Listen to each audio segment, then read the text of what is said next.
et Jean Lapointe. De la folie, la gauche, M. Steve Saint-Germain. Présentant le commandant dans le deuxième first, and he grew from the knowledge of the Saint-Henri, weighing in at 130 pounds, wearing black, trimmed red. His professional record, 10 wins, 2 losses with 1 draw, with 6 wins coming by way of knockout. Sa fiche professionnelle, 6 victoires, seulement 2 défaites. Un combattu avec 6 victoires en 10 heures de combat. Argentine, Ramiro, Campos. Pour la nation rouge, Joseph, in the red corner. He weighed in at a solid 131 pounds. Wearing the red, this was absolutely perfect. 10 wins, no defeats, with 5 wins from by way of knockout. From Toronto, Ontario, Asselstine. That is the referee, Steve Saint-Germain. Gentlemen, this is an instruction number. I want a good group fight. That is all time. Good luck, both of you. Asselstine's last fight was kind of marred with problems. It was delayed a number of times due to the postponement of Claude Pascal. He had a left hand injury. He's known about this one, and he's 100%. Let's see how he performs here tonight. Yeah, he was supposed to fight actually in England and on one of the Hennessy cards, and now he's here with his trainer Chris Johnson, of course, a former terrific amateur and professional fighter out of Canada, fought for a world title, and he believes Chris has made a big difference in his work in the ring. Round 1, junior lightweights. Pound Asselstine in the red and gold. Campos in the black and red. Don't often see 2 left-handers in the ring together from time to time, but it's not a usual occurrence. And most lefties are not fond of that. They're not used to facing their mirror image, and so we'll see how they match up. You don't get a lot of Zaragozas. No, right. When it comes to 2 lefties. That's true. We referenced that earlier. Nice straight left hand by Asselstine, and his jab, which is a laser jab, we're seeing it already. Good left hand there, nearly buckled Campos early. And Campos' lone step-up fight against Oscar Nunez, who was a top 40 WBC and 11-1 fighter, he was stopped in the second round. Yeah, then after that, put together that 3-fight win streak, but against limited opposition. In fact, the last 3 fighters that he's beaten collectively have had only 3 wins, and that was by one of the fighters. So, big step up again for him against Asselstine. Only 3 wins over fighters with winning records in his career, but it's been an interesting one. He started his career in 2002, didn't fight again in 2005, and then came full-time in 2010. Asselstine using his jab very effectively in round 1, and then coming with the left behind it from time to time. Has thrown some excellent uppercuts as well. This is your first time seeing this young man, which it may be. You can see why people are so amped up about his chances as a pro, and the folks at Hennessy Sports who promote him, as Corey mentioned, are very excited about his chances to move ahead. Asselstine's had the opportunity to fight on a lot of shows in the Bell Center here in Montreal, Quebec, one of the luckiest venues for boxing anywhere in North America.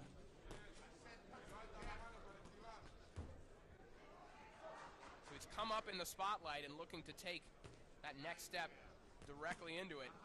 He lands a good right hook to the body. He's a 2011 amateur champ in Canada. As we said, had a storied amateur career. And he feels he's well suited to the pro ranks. A good left hand. And he's had an excellent first round here. Chris Johnson now in the corner of Asselstine. But Asselstine's former trainer, Eric Belanger, said that even though he's never fought a southpaw in the pros and in the gym, he jabs more often and has success with southpaws. And fought many as an amateur.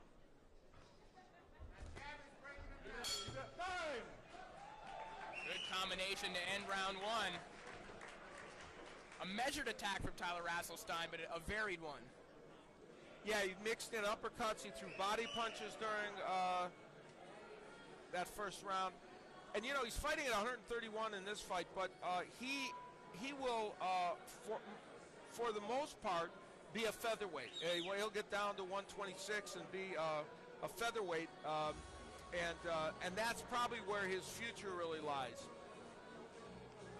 Well, the career of Tyler Asselstine has kind of been an hourglass at times because he turned pro because they weren't sending featherweights to the Commonwealth Games. Yes. And they wanted to get him up into the pros for as long as he could continue to make 126 pounds. He is big for the division. He is big for the division, and that's one of his big advantages. You mentioned that when we were talking about Steve Wilcox in his weight division. Physically, he's big, and that's going to help him get wins as a pro. Trying to maybe fast-track Tyler Asselstine. He takes that next step here in round 2. Another good left hand from Asselstine, right over the top of the Campos guard. Chris Johnson was very happy with him as we looked at the corner, saying the jab is breaking down. And he has certainly been more active with that right hand than he typically is against orthodox fighters. Well, and that, as you mentioned, that jab can be more open against a lefty, and he has used it so effectively.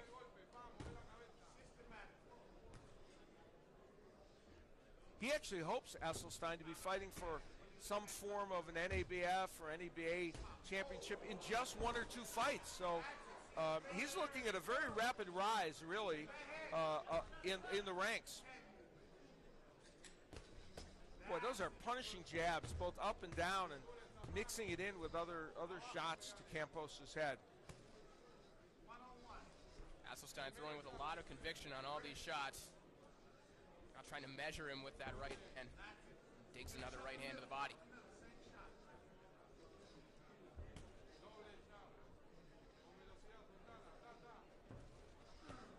Again, he broke his left hand in his fight against Roberto Bonilla. That fight with the Donovan George, Dionisio Miranda undercard in August in Oklahoma. One that was rescheduled, say 3 times. I'm sure your travel plans, given that the Cloud Pascal was supposed to be changed a few times too. Yeah, I have a lot of tickets at home that were sent back. Unused ticket stubs. Well, not a lot of those here tonight in the ballroom here in Pointe-Claire. A good, lively crowd here in Pointe-Claire, Quebec. In this series of fights, the Fight Club series, they pack this ballroom at the Holiday Inn, and this is one of the nice, intimate venues for boxing. And it's been a very successful series here for the Eye of the Tiger management. It's an intimate environment, but a lively one nonetheless. Not a lot of tuxedos around here. No. Asselstine now doing some good work in close.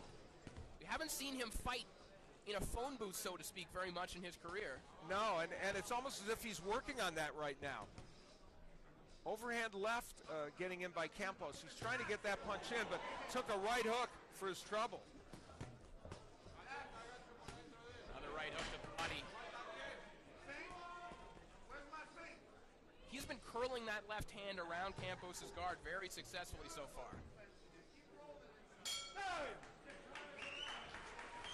You know, in this fight, Tyler Asselstine is able to attack with the bandit on the inside and left his hands a bit low. And against a more experienced fighter, he might be countered, but he's so quick with his hands that even that's going to be difficult for fighters that are more experienced and are on another level.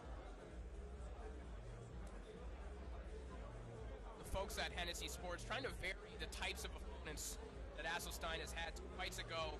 In probably the best win of his career, he fought Philippe Francois, who is a pure spoiler as a competent boxer. He remained composed, stayed in there with him. Now he's in there with a little bit more of a reckless opponent who's going to give him opportunities to sit down on his punches. And that's the idea when you're developing a young fighter. You want to see as many different styles as you can, and it gives them a chance to work on different things. And in a way, that's what he's doing here tonight. And, you know, he hasn't been fed a lot of soft touches because, you know, 14 wins Frenoise, you mentioned, and Robert Bonilla with 22 wins, even though he had 12 losses, and he beat an 8-0 fighter in 2 fights ago. So they are stepping up his level of competition. Round 3 as Asselstine really snaps the head back at Campos with that jab. You can see how, we saw Steve Wilcox earlier, and you can see how he and Asselstine, as amateurs, would have had very close and spirited and interesting matches. Both have great hand speed, throw combinations, and are good stand-up boxers.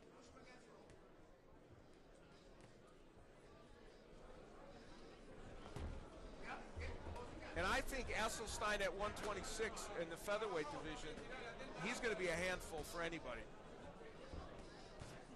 And a solid amateur back.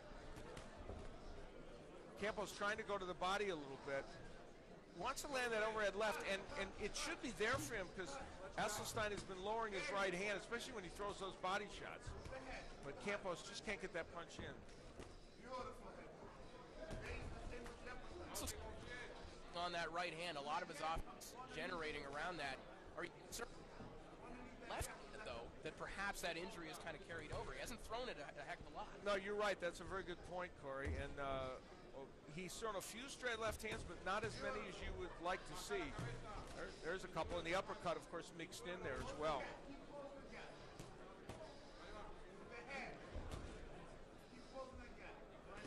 Campos puts a couple jabs in there. This round. Like Steve Wilcox, Asselstine also trying to work on not moving so much, staying in a punching position. Nice jab by Campos, his best of the fight.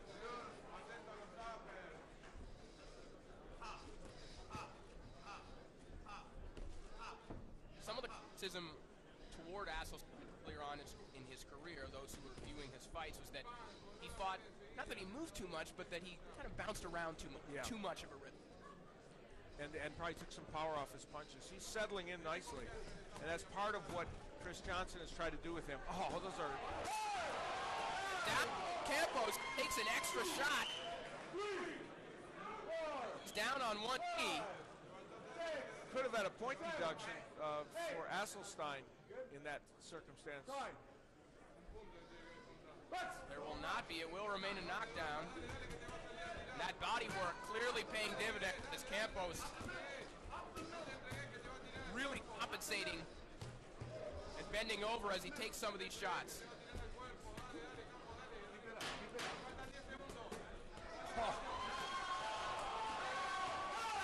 And Campos goes down for a second time.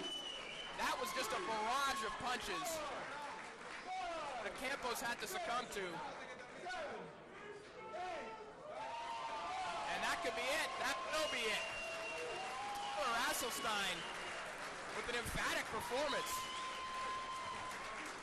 Dominating Ramiro Campos. Well, his trainer, Chris Johnson,